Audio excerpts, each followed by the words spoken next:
যে দুনিয়াতে যে আল্লাহ গরম দিয়েছেন, এটা ওই জাহান্নামের গরমের কারণে আমরা এটা অনুভব করি না। আমরা গরম লাগলে আমরা ফ্যান দেওয়ার চিন্তা করি, আমরা এসি লাগানোর চেষ্টা করি, আমরা পাখা খুঁজি, একটাবার চিন্তায় আনি না এই গরমটা জাহান্নাম থেকে আসছে।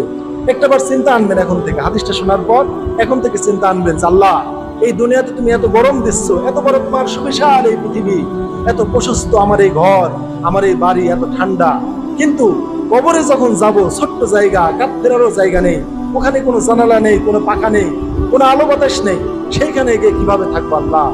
একটু অন্তরে চিন্তা নিয়ে আসে ভাইরা, যখন গরম ধরবে একটু চিন্তা নিয়ে আসবে যে আমি কবরে কিভাবে থাকবো, মরার কথা স্মরণ করতে হবে। সুনানে তিরমিজির হাদিস, আল্লাহ রাসূল সাল্লাল্লাহু আলাইহি ওয়াসাল্লাম বলেছেন, দুনিয়ার স্বাদ আহ্লাদ ধ্বংসকারী মৃত্যুর কথা তোমরা স্মরণ করো।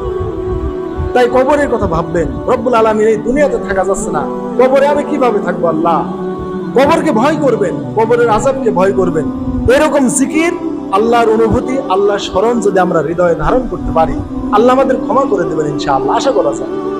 আর এই অনুভূতি যদি আমরা না আনি আল্লাহর ভয়ের, আল্লাহর আযাব গজবে, তাহলে এই শুধু জাগতিক আর দুনিয়া আর এই নিরপেক্ষতা, শুধু আমাদের সেকুলারিজম, শুধু দুনিয়ামুখী দুনিয়াদারি, আমার গরম লেগেছে পাখা আনো, গরম লেগেছে ফ্যান দাও, গরম লেগেছে এসি চালাও, গরম লেগেছে চলো গাছতলায় যাই, এই যে খালি এই অনুভূতিগুলো, শুধু দুনিয়াতে আমরা সুখ তালাশ করি, কিন্তু গরম লাগার পর একটুকু আল্লাহর জিকির করি না। জিকির মানে এখানে সুবহানাল্লাহ না, জিকির মানে আলহামদুলিল্লাহ না, জিকির মানে ওইটা স্মরণ করা, এই গরমটা জাহান্নাম থেকে আসছে, এই দুনিয়া এত বড় সুবিশাল, এত আলো বাতাস, তাই থাকতে পারছি না, কবরে আমি কিভাবে থাকবো? এই চিন্তা চেতনা যদি নিয়ে আসতে পারেন, এই চিন্তা চেতনার কারণে আল্লাহ আপনাকে ক্ষমা করবেন। অগণিত হাদিস আছে এই ব্যাপারে। তাহলে আমরা মুসলমান, আমাদের আমল খুব কম, সীমিত আমল, এই আমলে আল্লাহ আমাদের ক্ষমা করবেন কিনা আমাদের জানা নাই। কিন্তু ওই রকম যদি তাকওয়া এই গরমের কারণে হৃদয়ে যদি একটু ভাব নিয়ে আসতে পারেন, এটা জাহান্নাম থেকে আসছে, আমি কবরে আমি এই গরমে কিভাবে থাকবো, এই চিন্তা করে যদি আপনি হৃদয়ে একটু আল্লাহ ভীতি নিয়ে আসতে পারেন, আল্লাহ রাব্বুল আলামিন আপনাকে ক্ষমা করবেন। সহিহ বুখারী শরীফের একটা না কয়েকটা হাদিস, পূর্ব যুগে এক ব্যক্তি, আল্লাহ রাসূল বলেছেন, বনি ইসরায়েলের হয়তো, ওই ব্যক্তি এত নাফরমানি করেছে, তার জীবনে কোনো সৎকর্ম নাই।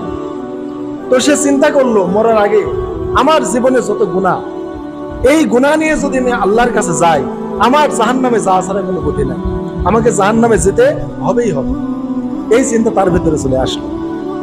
তাহলে ওই ব্যক্তি এত অন্যায় করেছে, পরকালে মরার পর কবরে থাকতে ভয় পাচ্ছে, আমি কবরে গিয়ে কিভাবে থাকবো, আমি জাহান্নামের আগুনে আমি কিভাবে করব, আমি তো জীবনে অনেক অন্যায় করে ফেললাম। তাহলে রব্বুল আলামিন, আমি মরার পরে আমি কি করবো এই জগতে গিয়ে? আমাকে যদি তুমি জাহান্নামের শাস্তি দাও, কবরের শাস্তি দাও, কে আমাকে রক্ষা করবে? তাই মরার আগে আল্লাহ রাসূল বললেন, সহিহ বুখারীর হাদিস, সন্তানদের ডাকলেন, ডেকে বললেন যে বাবা, আমার মওতের সময় ঘনিয়ে আসছে, কিন্তু দুনিয়াতে আমি এত পাপ করেছি, এত অন্যায় করেছি, আমি কবরে গিয়ে কিভাবে আমি থাকবো? আমাকে যদি আল্লাহ জাহান্নামের আযাব দেন, আমি কিভাবে সে আযাব আমি সহ্য করব? বেটা, আমার ইন্তেকালের পর তোমরা আমাকে লাশ পুড়িয়ে ফেলবে, একেবারে ছাই বানিয়ে ফেলবে। ছাই হওয়ার পর সেই দিন দেখবে ঝড় উঠবে, তোমরা ঝড়ের প্রচন্ড বাতাসের সামনে আমার ওই লাশের পুরা ছাইগুলোর অর্ধেক তোমরা বাতাসে উড়িয়ে দেবে, যেন আমার ওই লাশের ছাইগুলো গোটা পৃথিবীর আনাচে কানাচে পড়ে যায়। আর অর্ধেক ছাই যেই দিন সাগরের পানি উত্তাল হয়ে যাবে, একবারে বিক্ষুব্ধ হয়ে যাবে, তরঙ্গমালা যেদিন আছড়ে পড়বে, সেই দিন সাগরের উত্তাল তরঙ্গমালায় তোমরা আমার ওই বাকি অর্ধেক ছাইগুলো ছড়িয়ে দেবে। কি কারণে? ছেলেরা বলছে বাবা, দুনিয়াতে এত অন্যায় করেছি, এত পাপ করেছি, আমি কবরে গিয়ে কবরের আযাব ভোগ করতে পারবো না। আল্লাহ আমাকে জাহান্নামে শাস্তি দিলে সেটা আমার সহ্য করার যোগ্যতা আমার নাই।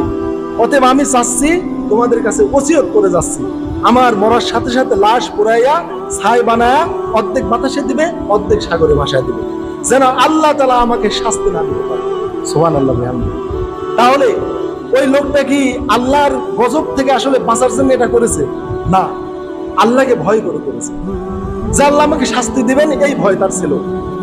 এমন না যে আল্লাহ রাব্বুল আলামিন আমাকে একত্র করতে পারবেন না, আমাকে আবার আল্লাহ নতুন ভাবে সৃষ্টি করতে পারবেন না, এই চিন্তা সে করে নাই। চিন্তা করেছে যে আল্লাহ আমাকে শাস্তি দিবেন, অতএব আমাকে দুনিয়াতে তোমরা একবারে নিঃশেষ করে দাও, আমাকে ছিন্ন বিচ্ছিন্ন করে দাও। তাহলে এই লোকটা আল্লাহকে বিশ্বাস করেছে না করে নাই? আল্লাহর প্রতি ঈমান ছিল, বিশ্বাস ছিল, কবরের আযাবের প্রতি, জাহান্নামের আযাবের প্রতি বিশ্বাস ছিল, কিন্তু কি ছিল না? আমল ছিল না। যে কবরের আযাব থেকে কিভাবে বাঁচবো, জাহান্নামের আযাব থেকে কিভাবে বাঁচবো, আমল না থাকার কারণে এই একটা পলিসি খাটাইছে, একটা পলিসি বা একটা কৌশল অবলম্বন করেছে যে এই কৌশলটা তোমরা করো।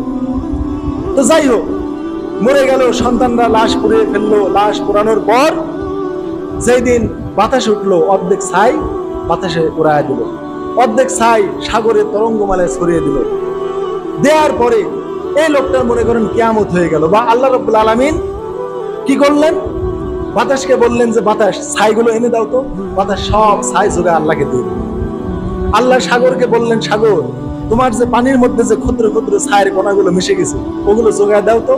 আল্লাহ তো শুধু বলবেন কোন ফায়াকুন, তিনি বলেন যে হও অমনি হয়ে যা, ফালুল লিমা ইউরিদ, তিনি যা ইচ্ছা তাই করতে পারেন। বাতাস সব ছাই জোগায় দিল, সাগরও সব ছাই জোগায় দিল। আল্লাহ বললেন যে হে অমুক হয়ে যাও, অমনি হয়ে গেল। এবার আল্লাহ রাব্বুল আলামিন ওই ব্যক্তিকে বললেন, তুমি এই কাজটি কেন করেছো? সুবহানাল্লাহ, এই কাজটা তুমি কেন করেছো? তুমি তোমার সন্তানকে কেন তুমি এই ওসিয়ত করে গেলে যে আমার মরার পরে আমাকে লাশ পোড়া, অর্ধেক ছাই বাতাসে, অর্ধেক ছাই সাগরে ভাসা দিও? এই কাজটা কেন করলো? ওই লোকটা বলল, বি খশিয়াতিকা ইয়া রব, হে রব্বুল আলামিন তোমার ভয়ে আমি এই কাজটা করেছি। সুবহানাল্লাহ। কার ভয়ে? বি খশিয়াতিকা ইয়া রব্বি, হে রব, হে আমার প্রতিপালক, তোমার ভয়ে আমি এই কাজটা করেছি। তোমার ভয় আমার চলে এসেছিল। জীবনে নেক কর্ম করতে পারিনি, তেমন কোনো সওয়াবের কাম করতে পারলাম না। আমি কবরে কিভাবে সময় কাটাবো, আমি জাহান্নামের আগুনের আযাব আমি কিভাবে ভোগ করব, এই চিন্তা করে আমি এই কৌশল অবলম্বন করেছি। আল্লাহ, এটা তোমার ভয়ে আমি করেছি। আল্লাহ রাব্বুল আলামিন বললেন, যেহেতু তুমি আমার ভয়ে এই কামটা করেছো, তোমার জীবনে কোনো নেক কর্ম নাই, কিন্তু আমার ভয়ে এই কাজটা করার জন্য তোমাকে আমি জান্নাতে দিয়ে দিলাম। সুবহানাল্লাহ। তাহলে বিনা আমলে আল্লাহর ভয়টুকু শুধু হৃদয়ে আনার কারণে জান্নাত। সুবহানাল্লাহ, সুবহানাল্লাহ। আল্লাহ শুধু বাহানা খুঁজেন, কোন বাহানায় আল্লাহ আমাদের ক্ষমা করবেন, কোন বাহানাটাকে, কোন আমলকে আল্লাহ উপজীব্য করে, লক্ষ্য করে, মাধ্যম করে আল্লাহ আমাদের ক্ষমা করবেন, এটাই আল্লাহ শুধু খুঁজছেন। কিন্তু আমরা কোনো মাধ্যম বানালাম না। এই জন্যে তাকওয়া একটা আলাদা জিনিস, আল্লাহ ভীতি একটা আলাদা জিনিস।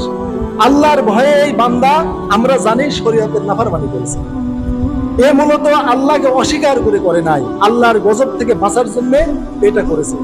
আর সে এই ধারণা করে নাই যে আল্লাহ আমাকে আর এক করতে পারবেন না, এ চিন্তাও ছিল না। কেননা সে যদি এই চিন্তা করতো যে আমার ছাইগুলো আল্লাহ তাআলা একত্র করে আল্লাহ আমাকে আবার নতুন করে সৃষ্টি করতে পারবেন না, এরকম সে নাস্তিক ছিল না। সে কি ছিল? আস্তিক ছিল, আল্লাহর প্রতি বিশ্বাসী ছিল, কিন্তু একটা কৌশল অবলম্বন করেছে, জাস্ট এতটুকু। সে আল্লাহকে অস্বীকার করে এটা করে নাই, এটা আল্লাহর ভয়ে করেছে। এই জন্য আল্লাহ যখন তাকে বললেন এই কাজটা তুমি কেন করলে, তখন সে বলল হাদিসের ইবারত, বি খশিয়াতিকা ইয়া রব্বি, হে আমার প্রতিপালক তোমার ভয়ে আমি এই কাজটা করেছি। আর আল্লাহর ভয়ে এই কাজটা করার কারণে আল্লাহ তাকে ক্ষমা করে দিয়েছেন, তাকে জান্নাতবাসী করে দিয়েছেন। আর সে যদি আল্লাহকে অস্বীকার করে এই কাজটা করত, তাহলে সে বলতো, আল্লাহ আমি এটা তোমাকে অস্বীকারের জন্য, বা তুমি আমাকে ধরতে পারবে না, সইতে পারবে না, আমার এই ছাইগুলো তুমি জোগাতেও পারবে না, অতএব তুমি আমাকে জাহান্নামও দিতে পারবে না, তাই আমি এই কাজটা করেছি। এই কথা কিন্তু লোকটা বলে নাই। চিন্তা করছেন?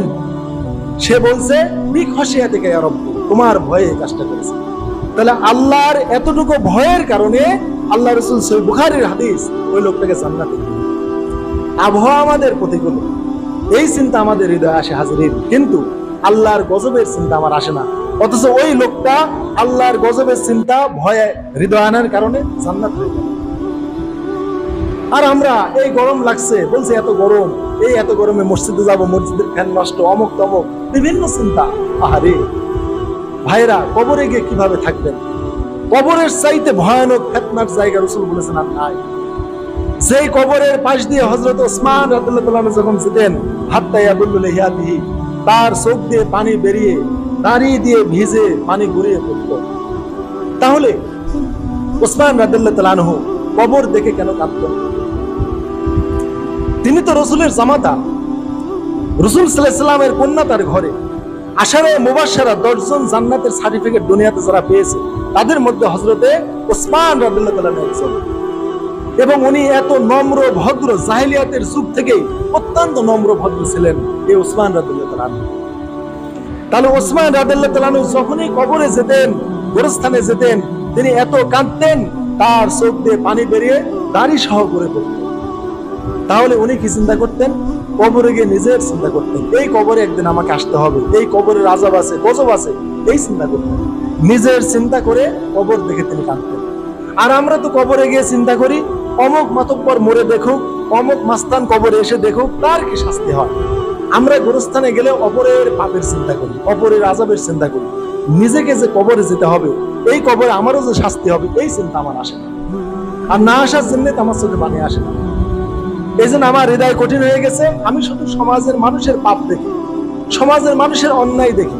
সমাজের মানুষের অন্যায় পাপ দেখার জন্য আল্লাহ আপনাকে আমাকে দুনিয়ায় পাঠায়নি, আমার নিজেকে বাঁচানোর জন্য আল্লাহ আমাকে পাঠাইছে।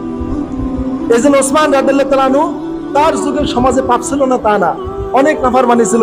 নাফরমানদের হাতেই, মুনাফিকদের হাতেই তার খেলাফত চলে গেছে। তাকে মসজিদ থেকে বের করে দিয়েছে, ইমামতি কেড়ে নিয়েছে, গৃহবন্দী করেছে, হত্যা করেছে। তার সমাজে যে অনাচার ছিল না তা না, অনেক মুনাফিক ছিল, মুনাফিকদের ষড়যন্ত্র ছিল। উনি তো কখনো কবরে গিয়ে ওই মুনাফিকদের চিন্তা করেন নাই। যমক মুনাফিক কবরে এসে দেখো তার কি পরিণাম হয়, নিজের চিন্তা নিজে করেছেন হাজির। এই জন্য একটু ফিকির করেন, একটু জিকির করেন। এই জিকির সুবহানাল্লাহ না, এই জিকির আলহামদুলিল্লাহ না, এটা হচ্ছে তাকওয়ার জিকির। এই গরমের কথা স্মরণ করে জাহান্নামের কথা মনে করেন, কবরের কথা মনে করেন, ওইখানে গিয়ে কিভাবে থাকবো। অতএব দুনিয়ার এই আমল কবরের সঙ্গী। দুনিয়া আমি যে আমল করে যাব ওইটা আমার কবরে থাকবে। হাজিরিন, যে আমল আমরা যতটুকু করি না কেন ভাই, তাকওয়ার চাইতে বড় সম্পদ মুমিনের জন্য আর নাই। তাকওয়া নিয়ে আসেন হৃদয়ে, আল্লাহর নাফরমানি থেকে বেঁচে থাকার একটা চেতনা নিয়ে আসেন, আল্লাহর গজব থেকে বাঁচার একটা চেতনা নিয়ে আসেন, জাহান্নামের আযাবের ভয়, কবরের আযাবের ভয়, এগুলো নিয়ে আসেন। তো ওসমান রাদিয়াল্লাহু তাআলা আনহু, ওনাকে বলা হলো আপনার কাছে জান্নাত জাহান্নামের কথা বললে আপনি কাঁদেন না, কবরের কথা বললে আপনি কাঁদেন, আপনার চোখ থেকে পানি চলে আসে। উনি বললেন আল্লাহ রাসূল থেকে আমি বলতে শুনেছি এই কবরটা আখিরাতের প্রথম ঘাঁটি, প্রথম মঞ্জিল। এই প্রথম ঘাঁটি কবরে যদি কোনো বান্দা মুক্তি পায়, পরবর্তী সকল ঘাঁটিগুলো তার জন্য সহজ হয়ে যাবে। আর এই কবরে যদি কেউ বন্দী হয়ে যায়, এই কবরে যদি আযাব গজবে গ্রেফতার হয়ে যায়, পরবর্তী ঘাঁটিগুলো কঠিন থেকে কঠিন হয়ে যাবে তার। এই জন্য আল্লাহ রাসূল বলেছেন এই কবরের চেয়ে ভয়ানক জিনিস আর দেখিনি। তোমরা দাজ্জালের ফিতনার চাইতেও ভয়ানক ফিতনায় কবরে পড়বে। আল্লাহ রাসূল কবরের আযাবের কথা যখন মসজিদে বলতেন, সাহাবীরা হাউমাউ করে কাঁদতে কাঁদতে মসজিদ থেকে বের হয়ে যেত।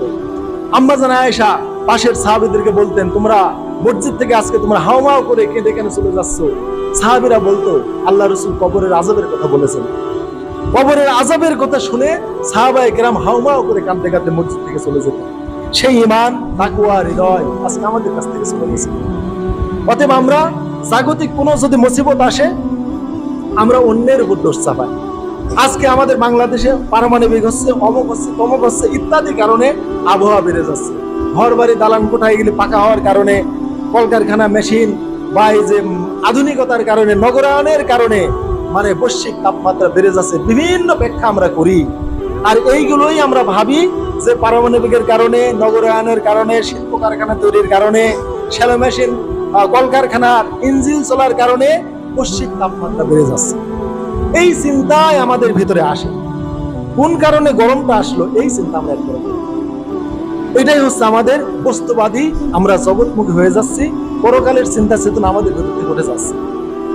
অতএব আল্লাহর ভয় ভীতি আমাদের কিভাবে আসবে? অতএব আল্লাহর ভীতি, আল্লাহর তাকওয়া এগুলো অর্জন করতে হবে হাজির। অতএব আল্লাহর এই জিকির ধ্যান ধারণা আমি যদি হৃদয়ে তৈরি করতে পারি, ওই লোকটাকে আল্লাহ যেরকম কোনো আমল ছাড়া শুধু লাশ পুড়িয়ে ফেলেছে, ছাই বানিয়ে উড়িয়ে দিয়েছে, কিন্তু আল্লাহর ভয় এতটুকু করার কারণে আল্লাহ তাকে ক্ষমা করে দিয়েছে। কিন্তু ওই লোকের মতো ভয়ও তো আমাদের ভিতর থেকে চলে যাচ্ছে, কতটুকু অনুভূতি আমাদের ভিতরে আসছে না। এই গরমকে আমরা প্রতিকূল ভাবছি, গরমে থাকা যাচ্ছে না, হাসপাস হয়ে যাচ্ছি, ফ্যান কিনতে যাচ্ছি, এসি কিনতে যাচ্ছি, যার যে যোগ্যতা আছে। গরম কোথা থেকে আসছে আমরা চিন্তা করি। রাসূল বলেছেন এটা হচ্ছে মিন ফায়ে জাহান্নাম, এটা জাহান্নাম থেকে আসছে।